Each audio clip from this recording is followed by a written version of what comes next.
I want to take the time today to talk about the difference between Better Off Blue versus education, because some people suggested that my endorsement of a hypothetical educational track early on contradicts the notion of Better Off Blue, but I don't think it does at all. And to illustrate this point, I want to talk about a similar and related issue, and I want to draw upon the example of a deceased friend. A very close friend of mine who took his own life in spring of 2017, because A, I'd like to hope that despite his loss that we might learn something from what happened to him, and it might be helpful and instructive to other people going forward, and B, because I think it really just illustrates the point pretty well. So my friend Adam Jensen was raised in a fanatically religious, fundamentalist Protestant environment. And when I talk about that, when I say fanatically religious, I mean the whole kit and caboodle. I mean hellfire, brimstone, heaven. All these things were very much real to him for a large chunk of his life. And the fact that he was forced to go to church, where this type of fire and brimstone, Midwestern style church-going reinforced this, well, it's a little surprise that he grew up indoctrinated into this particular view or ideology. And he was, by his very nature, a very neurotic person, a person prone to depression, and we could talk about that in a bit. But needless to say, for roughly the first 15 years of his life plus, he firmly believed in this stuff, and of course it struck fear and terror into his heart. On top of that, living in constant fear of the potential punitive measures that God might enact upon him. Eventually, one might argue, he came to his senses, in the sense that he stopped believing. He no longer saw evidence for this. But it took him practically 20 years to arrive at that conclusion, and many of the psychological scars that he had picked up along the way remained until the end of his days. And he took his life at age 26, so he wasn't really around for all that long.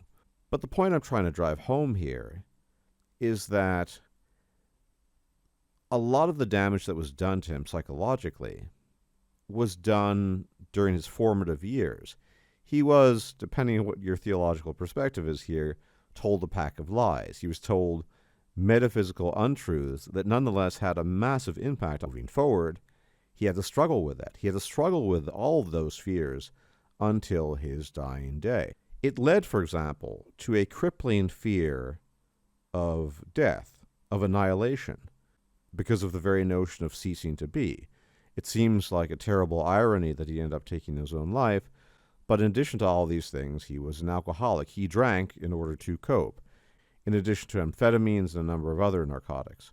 He was not a healthy individual. But that's precisely the point. There are many ways in which a parent can damage his or her child. There are not many ways in which a parent can help a child. And I would argue the ferocity and the zealotry with which he was preached to, with which he was raised, was a kind of mental damage. It was psychological damage inflicted on him. And of course he bore those scars. And the analogy to be found here between that and Better Off Blue is pretty clear.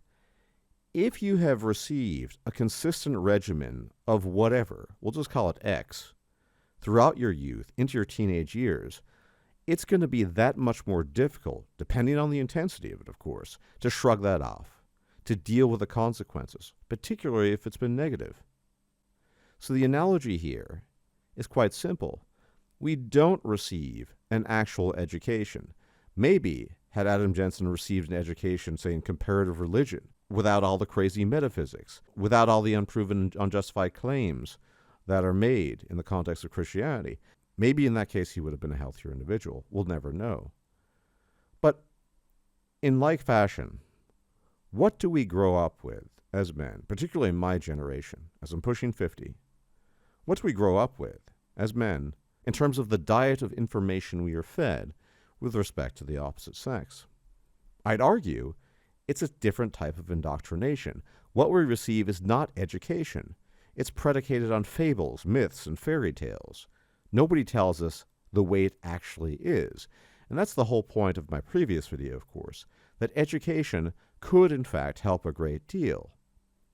The issue arises, this issue of Better Off Blue, when you have been indoctrinated your entire life and you already have certain proclivities, like my friend did, proclivities towards depression, towards self-annihilation, towards neuroticism, etc., when all these things build up, and you finally discover the truth that you've been sold a pack of lies about the nature of intersexual relations, that men and women are not the same, that they approach just about everything you can imagine under the sun differently, particularly the notion of the relationship. And some men are just blown away by this, and they cannot believe that it's true.